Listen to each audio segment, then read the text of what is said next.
فانت مش محتاج غير مجموعتين عشان تكبر. صباح الخير وازيكم، اهلا بيكم فيديو النهارده. فيديو النهارده كان الفيديو اللي انتوا طلبتوه. فالناس اللي مش عامله لي فولو على الانستجرام يا ريت تدخل تعمل لي فولو على الانستجرام عشان يبقى ليك يد انك تختار الفيديوهات. علشان اللي حصل ان انا من كام يوم نزلت بول على الستوري بتاعي على انستجرام وسالت الناس تحبوا الفيديو الجاي يبقوا عن ايه. واغلب التصويت كان على فيديو ازاي تبني عضلات، وعلشان انا دلوقتي في بالك فحسيت ان ده يعني ايه فيديو مناسب جدا، مع ان انا كنت محضر فيديو تاني بقالي شهرين شغال عليه، بس مش مهم. المهم ان انت ايه give people what they want، ادي الناس اللي هم عايزينه. فيديو النهارده انا عملت عليه برضو يعني ريسيرش كده، وهيبقى طويل شويه، بس انا هعمل حاجه حلوه قوي. اللي عايز يدخل على طول في الحته بتاعت اللي براكتيكال ادفايس، او في الحته اللي هي بتاعت اعمل ايه من الاخر من غير بقى ما يعني نوجع دماغنا ونقعد نفهم ونشوف الريسيرش وابطال العالم بيعملوا ايه والكلام ده، فانا هحط لك الوقت هنا في مكان ما.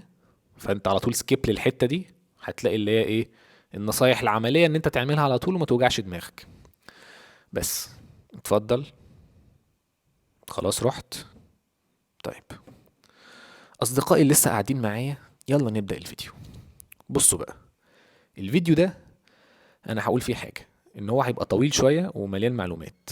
ف زي ما انا قلت لك قبل كده 80% صح باستمراريه على فتره طويله احسن بكتير من 100% صح لمده 3 شهور او شهرين. انا ليه بقول لك كده؟ علشان ما تحسش ان في معلومات كتيره وان الموضوع وسع وكل الكلام ده. طيب، وانا هبدا الموضوع كده يعني ده هيبقى سيكونس الفيديو عشان تبقى فاهم هو هيمشي ازاي. هنمشي بكونسبت اسمه كونسبت البصلايه. وانت طبعا هتقول لي يعني ايه كونسبت البصلايه؟ اقول لك عمرك شفت البصلايه عامله ازاي؟ هي ليها قلب كده وفوقيها طبقه وطبقه وطبقه وطبقه وطبقه، يعني ايه لايرز كده. فاحنا هنعمل كده بالظبط. هنبدا من جوه، هنبدا من القلب، هنبدا بفحوى الموضوع، وهيبقى هو ده اهم حاجه. هي دي هتبقى يعني البيزك بتاعك، وبعد كده نقعد نزود عليه لايرز. يعني هنبدا بالمهم ونزود عليه الاهم فالاهم فالاهم فالاهم. فانت في اي لحظه لو تهت او حسيت ان الموضوع كبر، افتكر ان الحاجات اللي في الاخر حاجات يعني هنسميها مثلا متقدمه ادفانسد مبالغ فيها شويه، وان الحاجات المهمه هي الاساسيات اللي هو فحوى وقلب الموضوع. هندي قاعده ذهبيه لازاي تبني عضلات، ازاي تكبر. فالموضوع بمنتهى البساطه هو ان انت محتاج تتمرن، تاكل وتنام، وشكرا. الموضوع خلص وبدأ ومات هنا. طيب، ده بقى اصبح فحوى الموضوع. تعالى ناخد لير زياده. طيب، يعني ايه اتمرن؟ تتمرن يعني تنزل الجيم، يعني تدي لنفسك حاجه اسمها، او لعضلاتك يعني حاجه اسمها ستيمولس. الستيمولس ده هو ده اكبر واهم حاجه واكتر عنصر مؤثر في ان العضلات تكبر. بمعنى في حاجات تانية بتأثر ان العضلة تكبر، بس اكتر واهم حاجة مؤثرة هو التمرين، اللي هو الستيمولس، اللي هو السبب اللي يخلي التمرين العضلة تكبر. ماشي. طيب، ويعني ايه كل يعني ادي لجسمك الحاجات اللي هو محتاجها علشان يبني عضلات بعد ما اديته ستيمولس. يعني انت اديته اكبر محفز ان هو يبني عضلات، اديله المواد بقى اللي يبني بيها العضلات.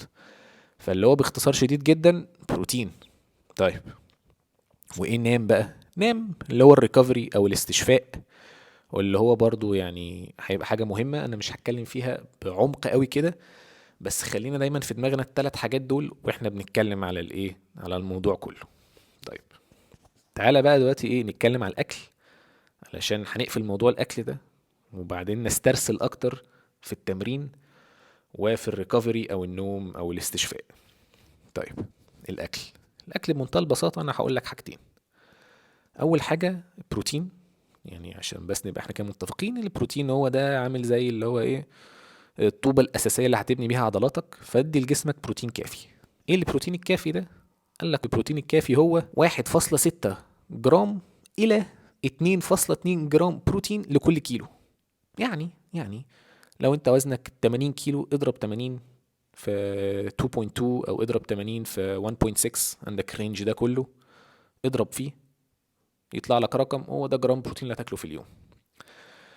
طيب، في حسبة تانية أسهل شوية للناس اللي مش عايزة توجع دماغها، أو للناس اللي هم شوية يعني تعال نقول عليهم مليانين، او عنده دهون زياده شويه في جسمه، فممكن تبقى يعني الارقام دي مش مظبوطه قوي. يعني انت لو حد مثلا يعني 120 كيلو بجرامي ستايل، لا 120 كيلو مثلا دهون، وانا بقول لك اضرب وزنك في اتنين، يعني هتاكل 240 جرام بروتين، رقم مبالغ فيه الصراحه يعني، خصوصا لحد طبيعي.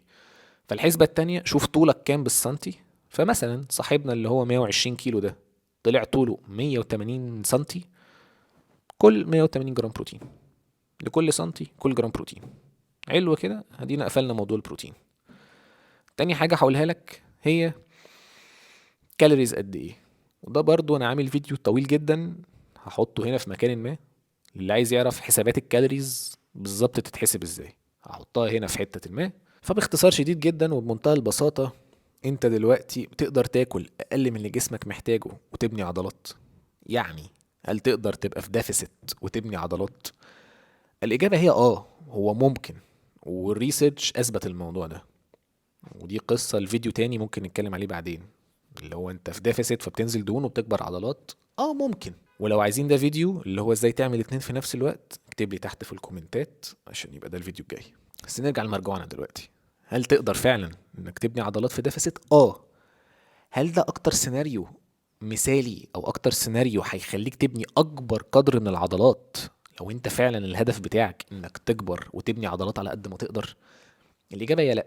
يعني ده مش احسن سيناريو لو انت فعلا هدفك الاساسي والرئيسي انك تكبر وتبني عضلات. طيب امال ايه؟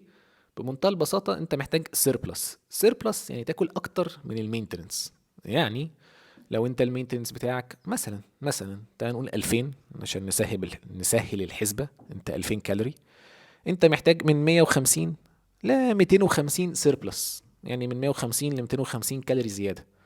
فانت لو جسمك محتاج 2000 كالوري مينتنس، كل 2150 الى 2250، عشان ده هيبقى احسن وضع انت تحط جسمك فيه ان هو يبني عضلات. فانت كده معاك ايه؟ كده انت معاك السيربلس، وكده معاك البروتين، والاكل خلص هنا، كده الموضوع بسيط. طيب ده كلام جميل، ندخل بقى على التمرين. احنا قلنا ان التمرين والاستيمولس هو ده اهم حاجه في بناء العضلات. بصوا بقى عشان الموضوع طلع كبير جدا والله العظيم، فاحنا هنبدا زي ما قلت لكم بكونسبت البصله. اهم حاجه بعد انك تتمرن وتنزل الجيم هو البروجريسيف اوفرلود. وما معنى البروجريسيف اوفرلود عشان الكلام بيكبر مننا؟ باختصار شديد جدا، ان انت تنزل الجيم النهارده شلت 3 مجاميع 10 عدات 100 كيلو، ما تقعدش السنه كلها شايل نفس ال 100 كيلو في الثلاث مجاميع في العشر عدات، ما احنا كده ما بنتقدمش. البروجريسيف اوفرلود هو ان انت تتقدم. طيب ازاي بقى يعني اتقدم؟ بص بقى، ممكن تجيب شبكه وتروح لها، افيه وحش قوي هنشيله في المونتاج. اقول لك ازاي تتقدم دلوقتي بجد مش هزار. قدامك اوبشن من كذا اوبشن. انا هلعب باي ب10 كيلو، 3 مجاميع في 10، ده اول اسبوع. تاني اسبوع نفس ال10 كيلو نفس الثلاث مجاميع، بس انت عايز تجيب 11 عدة، انت كده بتعمل نوع من انواع التقدم. تالت اسبوع نفس ال10 كيلو نفس الثلاث مجاميع 12 عدة. طيب رابع اسبوع ممكن تغير بقى، تعمل ايه؟ 3 مجاميع 10 عدات، انت قلت بالعدات، بس بدل ما هتلعب 10 كيلو تلعب مثلا 12 كيلو، فده نوع من انواع برضو التقدم. فاحنا ممكن نزود عدات، ممكن نزود اوزان، ده كلام جميل جدا. ممكن برضو تزود مجاميع، بس المجاميع دي يعني ايه هنتكلم عليها لسه في يعني في كونسبت البصلايه، هو لاير لسه قدام شويه. بس خليك دايما عارف ان انت ممكن برضو تزود مجاميع. يعني انا لو لعبت 3 في 10 ب10 كيلو، وجيت وصلت المرحله لعبت 4 في 10 ب10 كيلو، فانت زودت على جسمك ستريس، زودت عليه لود، زودت عليه العنصر اللي هو هيحركه ان هو يكبر. فده برضو بروجريسيف اوفرلود. طيب واخر نوع من انواع البروجريسيف اوفرلود، وده نوع مؤثر بس مش مؤثر قوي زي ما انت بتزود عدات اوزان، واللي هو ان انت تحسن الفورم والتكنيك بتاعك، والشيء اللي هو اسمه المايند ماسل كونكشن، اللي هو قد ايه انت حاسس بالعضله، وقد ايه انت مش بتمرجح والكلام ده، وان انت فعلا بتعرف تكنترول العضله. فانت اهم حاجه بعد ما تنزل الجيم وتشيل اوزان ان يبقى عندك نوع من انواع البروجريسيف اوفرلود، مش نازلين نشيل كده هوت وخلاص، والنهارده جبنا 7 عدات، بكره نجيب 8 ما يضرش، بعده جبنا 5. يعني نحاول شويه يبقى عندنا نوع من انواع الايه، الاستراكشر والاتجاه، نعرف احنا رايحين فين. تعال نزود لاير كمان، طبقه كمان. ايه برضو مهم بعد البروجريسيف اوفرلود؟ عندك حاجه اسمها ان انت هتتمرن قريب من الفيلير قد ايه. يعني ليه مثلا لما هلعب باي، ليه هلعب تعال نقول 10 عدات؟ ليه ما العبش 15؟ ليه ما العبش 20؟ ليه ما تقلش قوي العب 6؟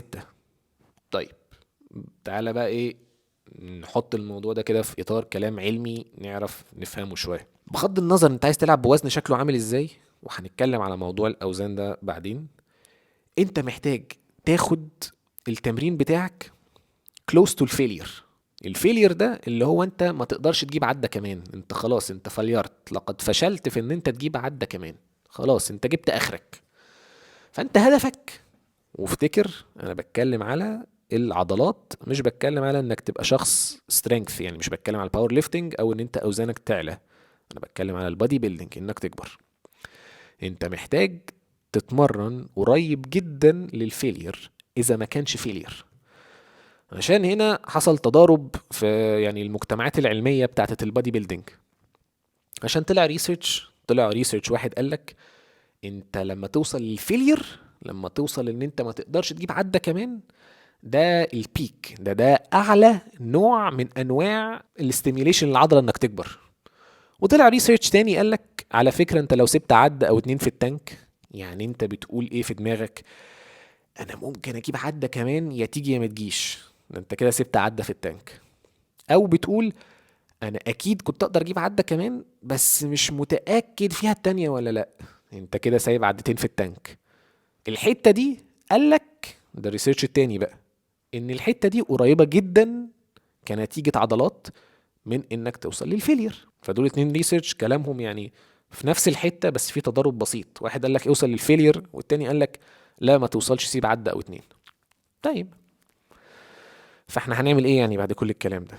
والله بص، باختصار شديد انا هقول لك هنعمل ايه. ده يعني رأيي انا الشخصي، ويعني الشخص اللي ألهمني للرأي ده هو كان راجل اسمه دكتور مايك ازرتيل. هو ده راجل دكتور معاه دكتوراه، وهو متخصص في العالم بتاعنا اللي هو الجيم والكلام ده. الراجل ده طلع كده ايه لفظ سماه stimulus to fatigue ratio.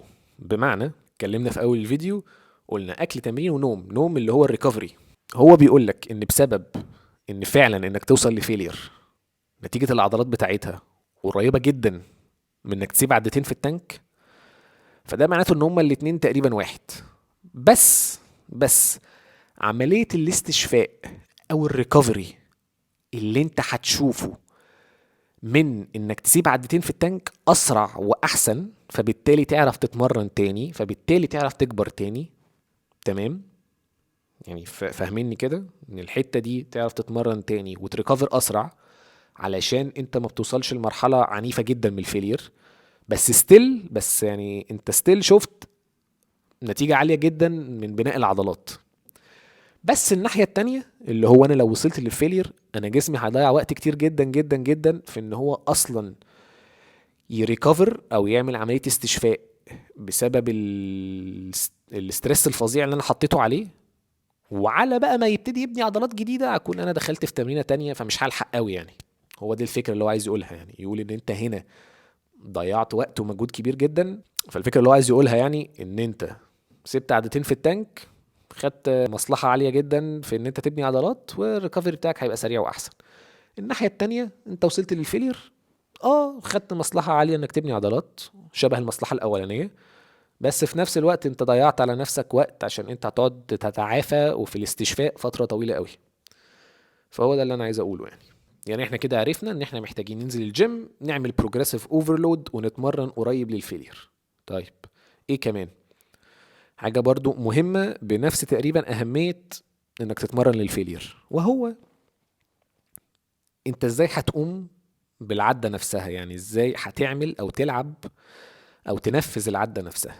بص، الريسيرش مؤخرا، ودي حاجة مثلا لو الناس متابعة السوشيال ميديا عارفين مين سام سوليك مثلا والكلام ده، هتلاقوا ان هو بيلعب بطريقة ان هو العدة الواحدة هنسميها ان فيها حاجة اسمها بوزيتيف وحاجة اسمها نيجاتيف.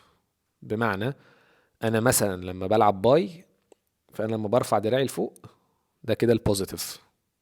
حلو. النيجاتيف اللي هي الحتة النازلة اللي انت ايه، بتقاوم فيها الجاذبية والوزن. تمام، ده النيجاتيف. فهو النيجاتيف دايما بتبقى الحته اللي الناس بتطنشها، بتفكس لها، بتنساها. ده النيجاتيف، اللي هو الناس دايما بيبقى اهمها انها تشيل الوزن، ومش مهم بقى نقع تحت، نسيب النزله دي. فهو الريسيرش مؤخرا اكتشف بان سام سوليك صح، ان هو بيقعد يركز على النيجاتيف قوي، وان هو ساعات بيلعب نيجاتيفز بس اصلا. وده فكر اولد سكول جدا للناس كانت بتتفرج مثلا على بامبينج ايرون وارنولد والكلام ده. هو فعلا ان النيجاتيف تقريبا اهم من البوزيتيف. يعني الحته اللي هي اسمها الايسنتريك، او الحته اللي هي انت المفروض تكنترول وتحكم فيها الوزن اتجاه الجاذبيه والوزن، اهم بكتير من الحركه ذات نفسها. يعني انا لو بلعب بنش، انا بزق الوزن، بس الاهم منه مش ان انا ازقه بس واسيبه يقع تاني عليا. الاهم منه ان انا ابتدي انزل بالراحه، ان انا اتحكم فيه وهو نازل. هي دي الحته اللي انت هتشوف فيها اعلى ريسبونس او اعلى استجابه من العضله، يعني في ناحيه بناء العضلات. دي حاجه. طيب النيجاتيف ده المفروض يبقى قد ايه؟ والله لو انت عايز تلعب كلاعب كمال اجسام، المفروض النيجاتيف ياخد منك من ثانيتين لاربعه. يعني تبقى الدنيا ايه، كنترولد وانت متحكم فيها، من ثانيتين لاربعه. حلو، ماشي. يبقى احنا كده عرفنا ان النيجاتيف مهمه، وان سام سوليك طلع صح. وعلشان كده، يعني دي حاجه برضه عايز اقولها، هتلاقي حد زي برضه سام سوليك، غير ان هو مثلا كان كنت بيلعب نيجاتيفز، هو برضه ساعات بيلعب ربع عده. بس الربع العده ده بيلعبه في الستريتش بوزيشن. يعني ايه؟ يعني مثلا هيلعب تشيست اهو، صح؟ ما بيلعبش الربع ده. يعني هو خلاص الراجل فالير وعايز يكمل شويه كمان، ما بيلعبش دي. هو بيلعب دي من تحت، من الستريتش بوزيشن، تك تك تك تك، علشان دي افكتيف اكتر من دي. يعني هو ده اللي انا عايز برضه اقوله في الحته بتاعت الاسترتش بوزيشن. فاحنا كده عرفنا ايه دلوقتي برضه يا اصدقائي الصغار، ان احنا كده تنزل الجيم بروجريسيف اوفرلود. قلنا على موضوع انك تكنترول النيجاتيف، تتحكم في النيجاتيف والاسترتش بوزيشن، وقلنا انك تتمرن قريب من الفيلير. الليفل اللي بعديه بقى ممكن نتكلم على تلعب كام مجموعه. الريسيرش قال لك ان انت تلعب على العضله الواحده في الاسبوع، عشان انت مثلا لو بتلعب بوش بول ليجز، فانت مثلا بتلعب كل حاجه مرتين. يبقى اجمالي او توتال المجاميع في الاسبوع من 10 ل 20 مجموعه. ده الرينج بتاعك. طب بالنسبه لليوم الواحد، يعني انا في اليوم الواحد المفروض العب كام مجموعه على العضله دي؟ قال لك من 6 ل 10. ده معناته ايه؟ ده معناته ان انت ممكن تلعب شكلين في اليوم الواحد بثلاث مجاميع، فيبقوا 3 6. ادي 6، هو قال لك من 6 ل 10 في اليوم، فانت عملت 6. تيجي اليوم التاني تلعب 6 كمان، فبقى برضو عملت 6 تانية اهو. و6 زائد 6 بقوا 12، فانت عملت اللي هو من 10 ل 20 في الاسبوع. المجموعة دي كام عدة؟ هنا برضو ريسيرش قال لك، فاكرين موضوع اللي هو يلعب من 6 ل 12 عشان تكبر والجو ده؟ قال لك ان الكلام ده مش دقيق قوي، بس هو يعني مش وحش قوي برضو يعني، بس هو مش ادق حاجة. بس هم لقوا الناس اللي بتلعب من اول 3 عدات لحد 30 عدة في المجموعة الواحدة، الناس دي كلها شافت نتيجة. افتكر طبعا ان هو بيلعب التلاتة قريب من الفيلير، التلاتين برضو قريب من الفيلير، يعني عشان بس ما ننساش المبادئ اللي فاتت برضو، دي كلها حاجات مهمة. فاللي بيلعب تلات مجاميع، تلات عدات او اعلى بيشوف نتيجة، واللي بيوصل للتلاتين برضو بيشوف نتيجة. طيب هل ده معناته انك تلعب تلاتة او تلعب 30؟ والله لا. وهنا هتلاقي كلمة من 6 ل 12 كلامها منطقي الى حد ما، ان انت برضو عشان تفيل، يعني انت عايز توصل قريب من الفيلير، او تسيب عدة او 2 في التانك، وعايز تلعب 3 او 4 او 5 او 6 عدات، فانت غالبا شايل وزن تقيل قوي. غير لو انت شخص بيحب يشيل تقيل، يعني انا شخصيا بحب اشيل تقيل فبلعب في الرينج ده. بس في الحياة يعني انا فاهم ان الرينج ده هيبني لي عضلات، انا بشيل تقيل، بس مثلا هيأثر على مفاصلي، عشان بتشيل تقيل قوي، فيعني ممكن ما يبقاش احسن حاجه، بيدي ستريس شويه على الجهاز العصبي يعني شويه برضو، ما انت شايل تقيل برضو. فمثلا هتلاقي رقم 6 و7 و8 اريح لك بكتير كجهاز عصبي وكمفاصل. بس انت كده كبناء عضلات، طول ما انت حاطط نفس المبادئ اللي احنا اتكلمنا عليها فانت ماشي تمام. طيب، فده رينج اللي هو من اول 6. طب ال 12 هتلاقي برضو ان انت لما بتبتدي تلعب مثلا فوق ال 12، يعني وصلت مثلا 15 او 20 عدة، انت برضو يعني حطيت مجهود كبير قوي في المجموعة الواحدة عشان توصل للفيلير في الارقام دي. هتلاقي نفسك فرهدت وبتاع ومش عارف ايه، ومحتاج تريح اطول في النص. فهو برضو هتلاقي ان انت ايه، طول ما انت قريب من رينج الستة لل 12 دي حاجة كويس يعني، حتة كويسة. بس ده مش معناته اللي بيلعب اقل غلط او اللي بيلعب اكتر غلط. احنا الرينج بتاعنا مفتوح من 3 لحد 30. بقى احنا كده عرفنا المجاميع وعرفنا العدات. هل في حاجة كمان؟ يعني هنزود لاير كمان بقى. ما هو اللاير كمان؟ بتلعب كم مرة في الاسبوع؟ يعني هلعب مثلا دلوقتي بنش كم مرة في الاسبوع، هلعب تراي كم مرة في الاسبوع. لما جم عملوا ريسيرش، ودي حاجة يعني هناخد بيها هنا بقى امثال لابطال عالم في لعبة كمال الاجسام، في اللي هي الحتة الناتشرال، الحتة الطبيعي، عشان نشرح بقى الناس دي ازاي بتطبق الامثلة دي في ارض الواقع. المهم بس خلينا نرجع للريسيرش بسرعة. قال لك ان انت تلعب على العضلة الواحدة من 2 ل3 في الاسبوع احسن بكتير من ان انت تلعبها مرة واحدة. يعني هو قصده ايه؟ قصده يا معلم اجي العب 3 مجاميع تشيست يوم حد، ويوم 3 مجاميع تشيست، ويوم خميس مثلا 3 مجاميع تشيست، احسن من ان انا اجي في يوم واحد العب 9 مجاميع تشيست. هو الريسيرش قصده كده. تعالى ناخد الكلام ده بقى على ناس ابطال عالم ونشوف هما بيلعبوا ازاي. عندك حد وانا اتكلمت عليه قبل كده في الفيديوهات، هو ده مش بطل عالم بس هو راجل دلوقتي داخل على 40، طول عمره طبيعي. كسب بطولة تقريبا واحدة بس، هو ما بينزلش مسارح كتير. اللي هو ناتشرال بودي بيلدينج. ده مثلا من الناس اللي هي بتحب تلعب فوليوم عالي قوي، فهو بيوصل للفيلير. يعني هو بيوصل للفيلير في تمارينه، ده ستايل تمرينه. بس هتلاقي دايما اغلب مجاميعه مثلا 4 5 مجاميع، ساعات بيلعب 6 مجاميع. هتلاقي ان هو مجموعة الواحدة ما بيلعبش مثلا اقل من 8، او ممكن يوصل ل26 عدة. بس هو ستيل بيعمل نفس المبادئ اللي احنا اتكلمنا عليها، اللي هو بروجريسيف اوفرلود، دايما في تحسن، دايما بيشيل اوزان اتقل، دايما بيكتر. هتلاقي ان هو دايما برضو بيوصل للفيلير. فهو نفس المبادئ عامة.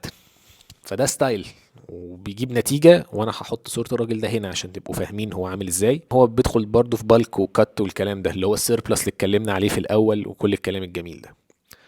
عندنا بقى ناس تانية، دي ناس بقى ودول خدوا بطولة العالم بتاعت الطبيعي كذا مرة، ودول ناس صغيرة هم في العشرينات من العمر، وهم اغلبهم يعني هم تيم واحد، هم فريق واحد، وهم المان. فانا برضو هحط الانستجرام وهحط صورهم هنا، اللي عايز يروح يعمل لهم فولو يعمل لهم فولو. هم بس المشكلة الوحيدة يعني ان هم اغلب حاجاتهم بالالماني، فانت يعني لو متابعهم يعني هتضطر تدخل وتترجم والكلام ده. الا لو انت بتتكلم الماني دي قصة تانية، فياريت تشرح لنا يعني. المهم، دول بقى ستايل تمرينهم بيبقى عامل ازاي؟ ده ستايل تمرينهم بيبقى اقرب اكتر للكلام الساينتفك. بمعنى هتلاقي اغلب ستايل تمرينهم دايما بيلعبوا يا السبليت بتاعه ابر لور، فبيلعب العضلة في الأسبوع الواحد من 2 ل3، أو بيلعب بوش بول فبيلعب برضو العضلة مينيمم 2 مرات في الأسبوع. وحاجة أنا كنت مستغربها ولما عملت ريسيرش فهمت، وبيلعب الحركة مجموعتين بس، ما بيلعبش أكتر من مجموعتين. فالموضوع ده كان بالنسبة لي غريب. أنت إزاي بتشوف نتيجة زي دي وبتلعب مجموعتين بس؟ الموضوع شوية غريب. بس طلع فعلا عشان هو بيعمل كل الحاجات اللي احنا اتكلمنا عليها، او بيلعب مجموعتين بس. هتلاقي ان هو في الاسبوع بيوصل اللي هو المينيمم 10 مجاميع. هتلاقي ان المجموعة الواحدة بتوصل للفيلير. هتلاقي ان هما بيشيلوا اوزان تقيلة قوي قوي قوي، علشان هو دايما بيركز على البروجريسيف اوفرلود من ناحية العدات والاوزان. هو ما بيكترش مجاميع، يعني احنا اتكلمنا على الموضوع ده قبل كده. فده ستايل التمرين اللي هو بيلعبه، وهو بيلعب كل حاجه مجموعتين. فممكن يدخل مثلا يلعب النهارده 3 اشكال تشيست في وسط تمرينه البوش، بس هم مجموعتين بس. فهكذا. فدي كلها طرق يعني تقدر انت تستوحي منها او تتعلم منها، او انا شخصيا يعني، وتشوف الناس دي بتعمل ايه. فهو لا يزال المبادئ يعني المبدأ وراها واحد، هو بس كل واحد بيعمل اللي يريحه. فانا مثلا كفهد يعني هيبقى العب اقرب للراجل الاولاني. ليه؟ علشان انا مثلا بحب انزل الجيم، بحب اتمرن تمرينه تبقى التمرينه طويله، بحب العب فوليوم، بحب يعني ببقى مبسوط، انا بنبسط كده، ما بقولش ان ده احسن. هو احنا بالعكس لو فكرنا في الموضوع هنلاقي ان الستايل بتاع اللي هم الناس بتوع المانيا دول احسن بكتير، علشان هم يعني اقرب للريسيرش كله. بس زي ما قلت في اول الفيديو خالص، هو اهم حاجه ايه؟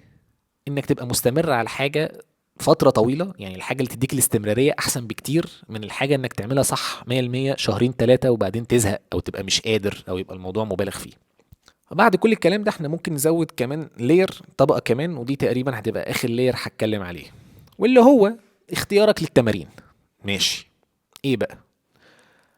هنقول ان اختيارك للتمارين، يعني طبعا كلنا عارفين ان التمارين اللي هي الكومباوند، اللي هو مثلا الديد ليفت، السكوات، البنش، دي اللي هي التمارين اللي هي الاساسيه الكبيره اللي مش عارف ايه. بس افتكر حاجه، لو انت فعلا فعلا هدفك انك تبني عضلات وتكبر على قد ما تقدر، فزي ما احنا قلنا اللي هي الاستريس تو فاتيج ريشيو بتاعت التمارين دي عاليه قوي قوي قوي، فانت ممكن ما يبقاش ده احسن حاجه ليك. انا كفهد بحب العب الديد ليفت، يعني انا بعتبره حاجه سترينث اكتر، انا بحبه من الاخر يعني. بس هل ده نقدر نقول عليه احسن تمرين احطه في يوم ظهر او يوم رجلين؟ لا. ليه؟ علشان هو هيشغل تقريبا كل العضلات اللي في ظهر جسمك، اللي هي البوستيريور تشين كلها، ومش هيديك زوم ان على العضله اللي انت عايزها قوي، وهياخد منك كتير قوي. فانت برضو يعني هتبقى تعتبر رميت مجهود في الارض لو احنا بنتكلم من منطلق يلا نبني عضلات. فهو هيركز اكتر مثلا على حاجات زي الجلوتس او السباينال اريكتورز اللي تحت، مع انك ممكن تعمل حاجات تبقى افكتيف اكتر وما تشيلش بيها كل الاوزان دي وما تاثرش على مفاصلك قوي وما تحسش ان الجهاز العصبي بتاعك خلاص شوى بعدها وانت مش قادر تكمل التمرين قوي عشان انت تقلت قوي جامد ووصلت الفيلير وكنت قريب من الفيلير والكلام ده. بس مثلا حد زي انا بيعمل التمارين دي ليه؟ علشان يعني انا اتكلمت في فيديوهات قبل كده، انا عندي مثلا اصابه ديسك، فدايما بحب اركز على الحته دي، يعني بحب اركز فعلا على الجلوتس واحب اركز على السباينال اريكتورز او القطنيه او العضلات اللي هي اللي تحت، علشان تاخد الحمل، العضلات دي تبقى قويه فتاخد الحمل شويه من على الاصابه بتاعتي. فانا بعمل ده علشان كده. بس انت مثلا لو حد ما عندوش اصابات، انت ممكن تعمل تمارين احسن من دي بكتير، تديك نتيجه احسن وتريكفر منها احسن، اللي هو الاستريس تو فاتيج ريشيو اللي احنا اتكلمنا عليه. وتاني لو هناخد الاكزامبل او المثل بتوع العيال اللي هم بتوع المانيا والراجل اللي انا اتكلمت عليه اللي هو اسمه كريس، هنلاقي ان كريس بيحب يلعب كومباوندز بس عشان هو بيحب يلعب كومباوندز وعلشان هو بيحب يشيل تقيل، يعني هو برضه دماغه كده. الناس التانية دي انا عمري ما شفته بيداد ليفت، يعني ادخلوا بصوا يمكن انا مش واخد بالي، بس يعني انا عمري ما شفتهم بيداد ليفت وعمري ما شفته بيلعب بنش بالبار، او حتى يعني ممكن يكون بيلعب دمبل كده. اغلب تمارينهم بيلعبوها دول اللي هم بتوع المانيا اجهزه، ماشينز، كيبلز، علشان الحاجات دي سبيسيفيك قوي، يعني بيبقى مثلا الجهاز ده مركز على البنش العالي وما بياخدش من جهازك العصبي ومن العضلات اللي هي اسمها الستيبلايزر موفمنتس. يعني انت مش محتاج تبذل مجهود، ان هو الوزن مش يعني مش دمبل، هو مثلا انت مش محتاج تبذل مجهود انك اصلا تثبت الوزن قبل ما تلعب، هو ماشين، هو اصلا الوزن ثابت، انت بتزق، فانت العضله اللي انت عايز تشغلها هي بس اللي بتشتغل. وبيلعبوا برضو كيبلز كتير، يعني فانت برضو لو يعني نظرت لها من وجهة نظر برضو ان يعني بيسموها ايه، ان انت تاخد اكتر استفادة من العدة بتاعتك، فانت ممكن تفكر فيها كالتالي يعني، ان الكيبل، تمام، انت يعني لو بصيت كده لجهاز الكيبل هتلاقي ان انت كل ما بتعمل حركة، يعني تعالى نفترض ان انا هلعب باي، فانا كل ما بلعب حركة الوزن بيطلع، فيعني هنا يعني في النقطة دي وانا ماسك الكيبل انا رافع البلاطة فوق جدا، فده برضو يعتبر اعلى مقاومة للوزن، انا هنا عندي مقاومة وانا راجع برضو عندي مقاومة. عكس مثلا الدمبل، انا الدمبل هنا مفيش مقاومة، خلاص الوزن مريح، وهنا مفيش مقاومة، انا برضو ممكن افضل ماسك الوزن ده كده، شوف انت بقى قد ايه، خلاص مفيش حاجة. فهي الحركة مثلا في الدمبل بيبقى المقاومة ايه؟ في الحركة، يعني اول ما ابتدي اطلع وبعدين هنا بتقل خلاص بتقف، وبعدين وانت نازل تاني تبتدي ترجع تاني المقاومة. انما في الكيبل لا، انت طول الحركة عندك مقاومة، واغلب الماشينز او اغلب الاجهزه نفس الفكره. فانت لو هتتكلم فيها بقى يعني اختيارك للتمارين، فانت ممكن تبقى شويه واعي، لان ده ممكن مثلا ياخد مني ريكفري اعلى، ده مثلا هيحط ستريس اكتر على العضله عشان ده كيبل، ده مثلا اقدر ابروجريس فيه اكتر، ده هيأثر مثلا على تمرين بكره، لا ده مش هيأثر، هكذا.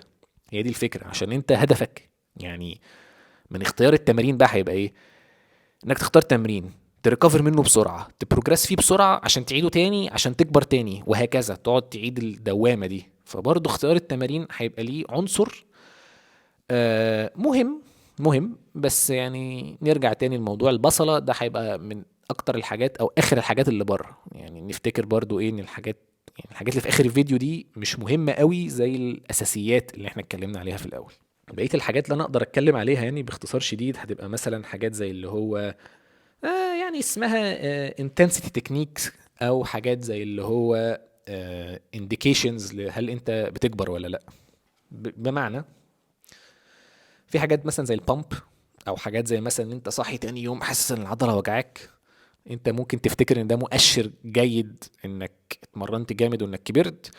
واقع الامر هو لا، ده مش مؤشر جيد خالص انك كبرت، ده مؤشر ان انت شخص يعني قد يكون الحركة دي جديدة مريحة بقالك كتير او جديد في الجيم.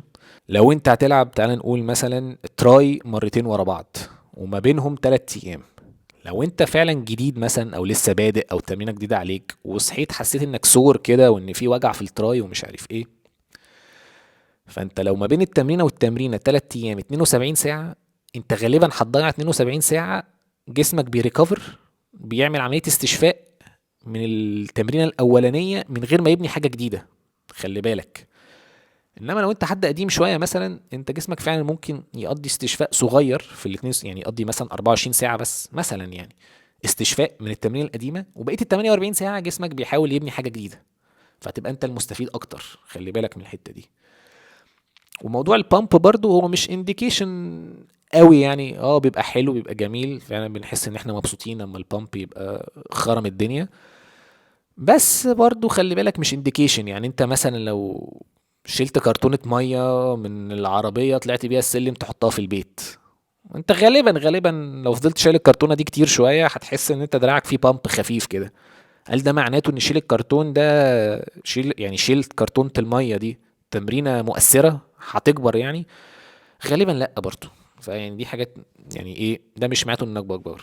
انت غالبا الريفرنس بتاعك هيبقى ان انت البروجريسيف اوفرلود اللي اتكلمنا عليه في الاول، ان انت بتكبر اوزانك بتزيد مش عارف وان انت فعليا بقى بتكبر، سواء بقى انت عايز تعمل كده عن طريق انك بتاخد صور فانت بتشوف الفرق، ان انت مثلا بتستعمل الميزان فتبقى عارف ان انا وزني بيزيد. بس دي شوية محتاجة يعني نوع من انواع التركيز، عشان وزنك يزيد مش معناته عضلات. بس يعني عامة لو انت وزنك بيزيد وانت في فترة بالك وبتعمل كل حاجة صح، غالبا جزء كبير منه هيبقى عضلات. ممكن برضو تبتدي تجيب اللي هو زي البتاع ده اللي بيقيسوا بيه، تلفه حوالين مثلا دراعك حوالين رجلك، تاخد الشيست تبقى عارف القرايات كام، يعني كام سنتي مثلا دراعك مش عارف علشان بعد كده تبقى عارف هل انت فعلا في فرق ولا لا. دي كلها مؤشرات او طريقة تقدر تتراك او تحسب بيها ادق اكتر شوية. بس واخر حاجة يعني دي حاجة يعني انا يعني هرميها كده على الوش، هو هنسميها intensity techniques. دي اللي هي الحاجات زي الدروب سيتس، الريست بودز، المايو ريبس، الحاجات دي كلها تكنيكات ادفانسد الناس بتعملها علشان توصل الفيلير بقى، اللي هو مثلا مسكت دمبل 15 كيلو لعبت باي وخلاص انا حاسس ان انا مش قادر، بس عشان اتاكد ان انا وصلت للفيلير وعدمت العضله اقوم رامي الدمبل ال 15 كيلو وماسك مثلا دمبل 10 او 12 ونص واعمل شويه كمان لحد ما خلاص بقى دراعي ينمل وابقى مش قادر العب تاني، اللي هو انت وصلت للفيلير. دي حاجات ادفانس شويه ممكن تبقى انت فعلا ترميها في الحتت اللي انت حابب توصل فيها للفيلير. بس بقى يا باشا ده كده يعني ازاي تبني العضلات باعتقد استفاضه على قد ما نقدر. فدلوقتي ندي براكتيكال ابلكيشن سريع برضو عشان انا عارف الفيديو طول عليكم شويه. اول حاجه انا هبدا بالكالوريز والاكل، فهبتدي اشوف البروتين بتاعي قد ايه واحسب الكالوريز بتاعتي على حسب وزني وانا فين، دي هتبقى اول خطوه. تاني خطوه ان انا هحط في حساباتي موضوع النوم والريكفري واديله اولويه، دي هتبقى حاجه مهمه جدا. وتالت حاجة هبدأ بان انا اشوف مبدئيا انا محتاج اتمرن، مش محتاج، انا اقدر اتمرن كام يوم في الاسبوع.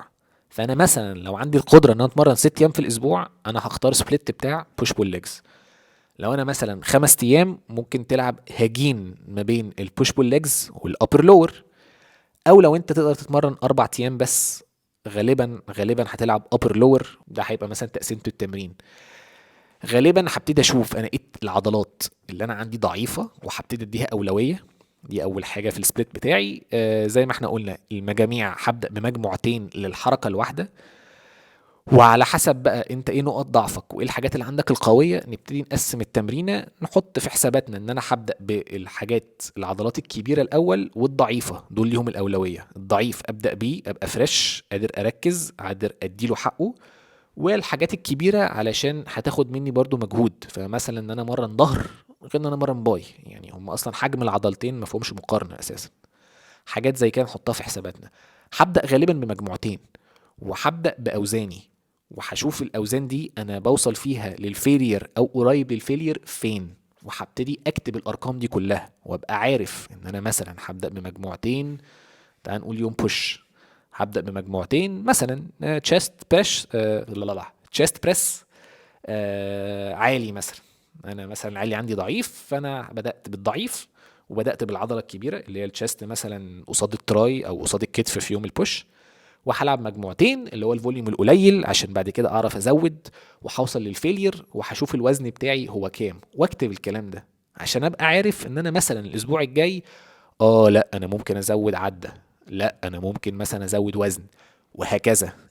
ابدا من هنا، ابتدي اكتب الكلام ده، ابتدي عارف انا فين، ابتدي اشوف التكنيك بتاعي. يعني حتى مثلا لو مفيش مرايه، او مفيش حد مثلا ترينر او كوتش في الجيم، صاحبي او واحد صاحبي حتى بيتمرن معايا، حط كاميرا وصور نفسك، مش عشان حاجه، عشان تبقى عارف بس اللي هو انت ممكن، يعني ممكن وانت بتتمرن مش واخد بالك تظبط التكنيك. ابتدي اركز على النيجاتيف، ابتدي اراعي ان انا ما لا، اللي هو كنترول النيجاتيف. اثبت شويه في الاسترتش بوزيشن من غير ما اريح الوزن طبعا، عشان احنا عايزين التنشن يفضل على العضله. اثبت شويه في الستريتش بوزيشن، واعصر فوق وانزل بالراحه بس. وطبعا وانا بكتب البروجرام من الاول، هتبتدي تراعي بقى المجاميع وكل الكلام ده. بس فانا هقفل الفيديو النهارده على كده. لو الفيديو عجبك او عندك اي اسئله سيبها لي تحت في الكومنتات، وهشوفكم الفيديو الجاي. متنساش لايك شير وسبسكرايب، الحاجات دي فعلا بتفرق، اللايك والسبسكرايب والشير، علشان ببقى عارف ان انا مثلا ده كويس، ده عاجبكم، ده مش عاجبكم. واللي عنده اسئله يا ريت تكتبها لي تحت. انا هقوم اقفل الفيديو دلوقتي لابس بنطلون البيجامه، محدش يتريق، واشوفكم الفيديو الجاي.